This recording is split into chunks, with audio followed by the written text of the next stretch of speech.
Please, people, here she is. Make it loud for Allie Jones. Come on.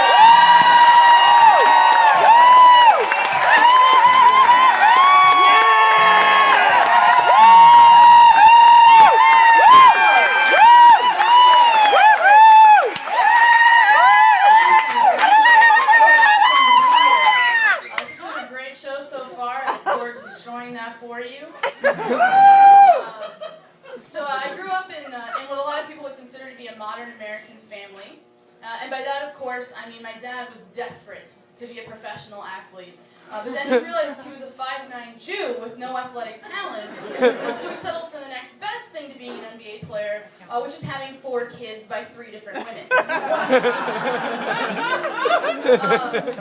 growing up, my parents were really cool. You know, they would tell me stories to frighten me into socially acceptable behavior. Things like, if you keep making that face, it's going to stay that way. If you swallow the watermelon seed, it's going to grow a plant in your stomach. Yeah, we all have these parents, right? But I'd forgotten about my favorite lie that my parents told me until I was out to dinner with a friend, and I saw a parent perpetuating this lie with his own child. And that lie is, I need to test your food first to see if it's poison. And as I watched this dad reach across the table to take a bite of his son's ice cream sundae, I got a really warm, fuzzy feeling inside as I imagined just how amazing it would be to watch that man drop dead right there. I mean, yeah, it might be tragic for that kid, but maybe they shouldn't be behaving in such a way that leads people to poisoning their food. But that's the thing, right? It's always dessert. It's always ice cream or cake or cookies. It's never salad or asparagus or carrots, which is also why I don't trust kids that refuse to eat sweet food and only eat healthy food. So if a kid is watching his back that tightly, you know he has done some shit. Crosshairs. So watch out. This may come as a bit of a surprise to some of y'all, but growing up, I was kind of a tomboy, not super feminine. I know, you don't see it. And I think my parents realized to give up on making me a girly girl when I spent the ages of 3 to 6 insisting that boys grow up to be girls and girls grow up to be boys, trying to master peeing while standing up, which does not work when you are 3 because your legs can't make it over the toilet as a lady. I was the girl that every Christmas asked for a Barbie dream house, and not because I wanted to play with it, no. I wanted to build that and then give it away, like Habitat for Humanity. Doing the Lord work. And I could blame the fact that I was kind of a tomboy growing up on my too much older brothers who had me skateboarding as soon as I could walk. But you guys hear this voice. This is not the voice of a woman who will ever wear a Miss America sash. This is the voice of back-to-back Miss Home Depot title winners. And I'm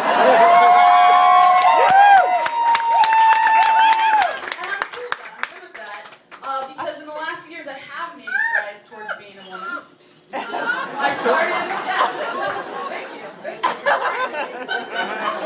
started to get my eyebrows waxed. You can see I have my nails done.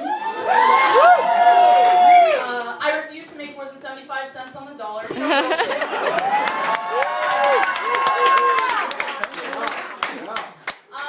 But the most feminine thing that I do now is I wear makeup every day. But it dawned on me kind of recently that this might actually be a regression and not progression, because I will never, ever be able to put my makeup on without feeling like one of the Lost Boys preparing to fight Hook.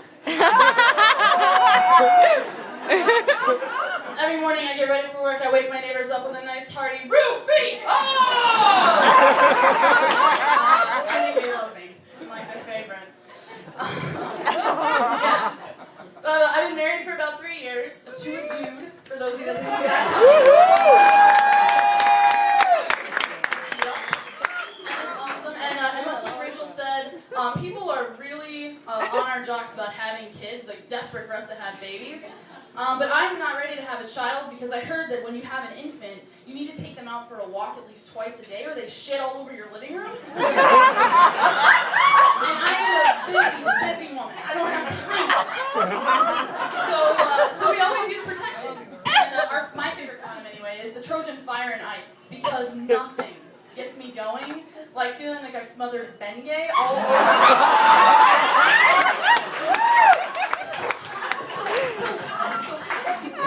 Cold.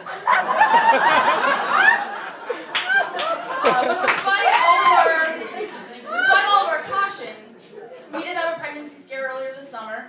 I was at a party with a friend of mine and her 2-year-old daughter, and her kid was climbing all over me. And at one point, her hand ran over my stomach, and she looked up at me and she said, "Is there a baby in your tummy?" And I get it. I know what I look like. I have the body of a Porsche. There's plenty of junk in my trunk. It's just that my trunk is in the front.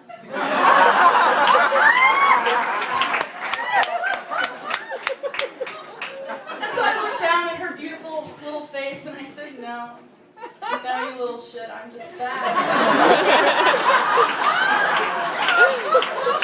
Thank you for pointing that out to everybody. I appreciate it.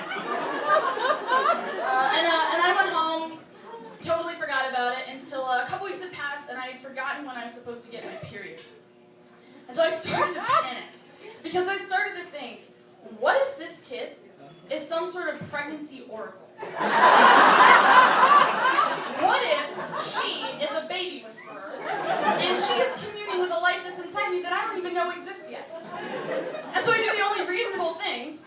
I make a trip to CVS at midnight on a Saturday night where dreams go to die. And I buy a pregnancy test from a clerk who straight up says, "Good luck." On my way out the door. Oh, he knows. And so I go home. I pee all over my hands. I wait 3 minutes, and the good news is, not pregnant, still just fat. And it probably goes to saying that it is good news because anyone who is buying a pregnancy test at midnight on a Saturday night from CVS, not ready to have a baby.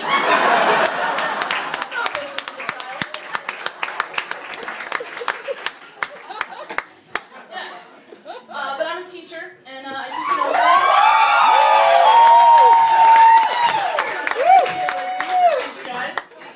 and I teach middle school. I teach history, so I get to deal with questions like, "Hey, Miss Jones, isn't W.E.B. Du Bois the guy that wrote Poison?"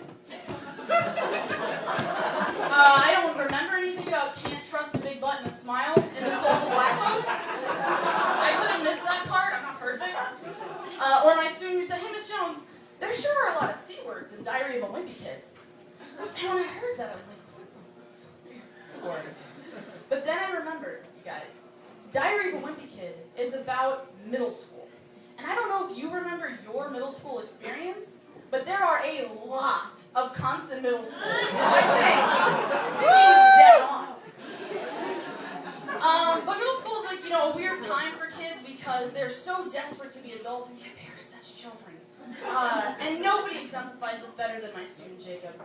I was teaching a lesson one day on the War of 1812, absolutely destroying it, much like the Americans did the British. And history nerds. And Jacob was sitting in the back talking, as he was wont to do. And so I said, give him the look, did not work, didn't go overstand, did not work. And so finally I had to say, "Jacob, baby, I need you to stop talking." And his mouth immediately closed. But as I looked up, I saw a single tear running down his sweet little 13-year-old cheek. Like he was a Native American, and I had just thrown a gum wrapper on the ground in front of him and walked away.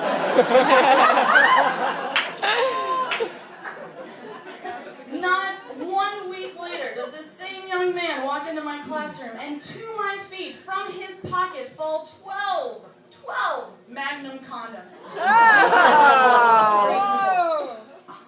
This event caused 2 thoughts to race through my head. The first one was, "Son, if you start crying when the teacher asks you to stop talking, I don't think we're at sex yet." But the second thought was, do 13-year-olds swing enough pipe to wear Magnum?